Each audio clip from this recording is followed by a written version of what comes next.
যতক্ষণ না পর্যন্ত গ্রামের উন্নয়ন হবে ততক্ষণ পর্যন্ত দেশের উন্নয়ন সম্ভব নয়। তাই গ্রামের আর্থিক এবং সামাজিক উন্নয়নে যথেষ্ট আন্তরিক সরকার, বক্তা মুখ্যমন্ত্রী ডক্টর মানিক সাহা।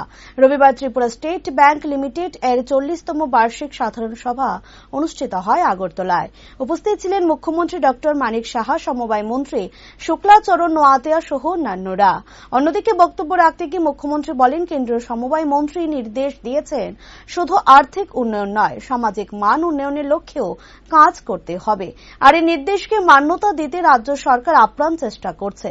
অন্যদিকে তিনি আরো বলেন, আগে দেখা যেত কোঅপারেটিভ ব্যাংকগুলো ক্ষতির সম্মুখীন হতো সর্বদা, কিন্তু দীর্ঘদিন বাদে কোঅপারেটিভ ব্যাংক লাভের মুখ দেখতে পেরেছে।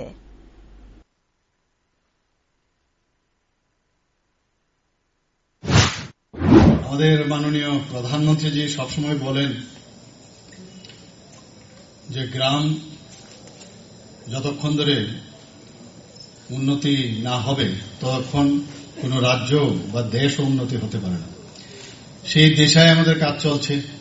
আপনারা জানেন আমাদের ইউনিয়ন মিনিস্টার, আমাদের সবার আদরণীয় হোম মিনিস্টার, উনি এখন কোঅপারেশনের যে ব্যাংক সেই কোঅপারেটিভের দায়িত্ব উনি আছেন। তো অমিত শাহজি উনিও সেই দিশায় কাজ করছেন। বিভিন্ন সময় আমি দেখি উনাকে যে উনি চাইছেন যে অর্থনীতি যাতে মজবুত হয় সমস্ত গ্রামীণ এলাকায়, মানুষের যাতে আর্থ সামাজিক এবং মান উন্নয়ন এই দুটো যেন একসাথে হয়। শুধু আর্থিকভাবে উন্নয়ন হলে চলবে না, মান উন্নয়ন যেন হয় সেই দিশায় কাজের নির্দেশ উনি দিয়েছেন। এবং সেইভাবে আমাদের ত্রিপুরা সরকার এই কোঅপারেটিভ ব্যাংকের এবং এই যে সমবায় যে যারা ল্যান্ডস অ্যান্ড প্যাক্সের যারা এর সাথে যুক্ত আছেন তাদের মাধ্যমে সেই মানুষের উন্নতির লক্ষ্যে আমরা কাজ করছি।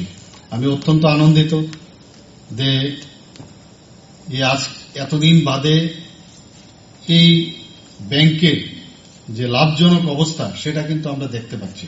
আমরা আগে দেখতাম স্টেট কোঅপারেটিভ ব্যাংক মানে লুজিং কনসার্ন, কিন্তু বিগত 5